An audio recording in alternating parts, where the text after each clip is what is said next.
Hi friends, welcome to Aaron చేతి వంట. ఎలా ఉన్నారు ఫ్రెండ్స్? బాగున్నారా? టుడే రెసిపీ ఏంటంటే ములక్కాడ ఎగ్ మసాలా కర్రీ ఫ్రెండ్స్. చాలా బాగుంటుంది. ఒకసారి మీరు కూడా ట్రై చేయండి. ముందుగా అయితే దీనికి కావాల్సిన పదార్థాలు, తయారీ విధానం అయితే చూడండి.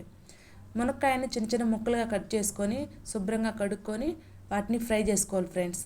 గ్రేవీ కోసం అయితే టమాటా, ఉల్లిపాయ, చెక్క, లవంగం, మిరియాలు ఇవన్నీ వేసి ఫ్రై చేసుకోవాలి ఫ్రెండ్స్.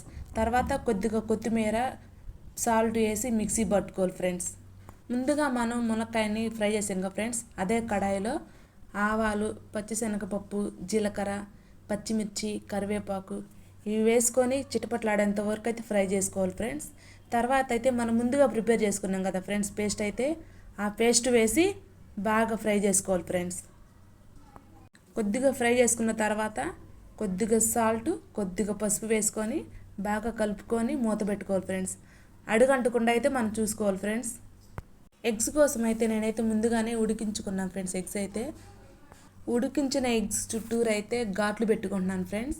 అలా పెట్టుకోవటం ఏంటంటే ఆ కర్రీలో ఉన్న మసాలా మొత్తం ఆ ఎగ్స్కి పట్టి బాగుంటాయి ఫ్రెండ్స్. అందుకని ఘాట్లు అయితే పెట్టుకుంటున్నాను. టమాటా, ఉల్లిపాయ పేస్ట్ మగ్గిన తర్వాత అయితే అందులోనే ధనియాల పౌడర్, చికెన్ మసాలా, గరం మసాలా, కారం, కొద్దిగా అల్లం వెల్లుల్లి పేస్ట్ ఇవన్నీ వేసి బాగా తిప్పుకోవాలి ఫ్రెండ్స్. అడుగంటకుండా అయితే తిప్పుకుంటూ ఉండాలి.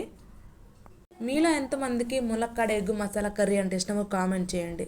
అండ్ అలాగే మన ఛానల్ని సబ్స్క్రైబ్ చేసుకోవడం మట్టుకు మర్చిపోవద్దు ఫ్రెండ్స్.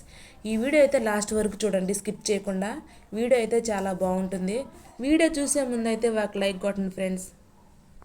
ఈ వీడియో నచ్చితే లైక్ చేయండి, షేర్ చేయండి, కామెంట్ చేయండి. ముందుగా మనమైతే ఫ్రై చేసుకున్నాం కదా ఫ్రెండ్స్ మునక్కాయ ముక్కలను అయితే అవి అందులో వేసి బాగా తిప్పుకోవాలి ఫ్రెండ్స్.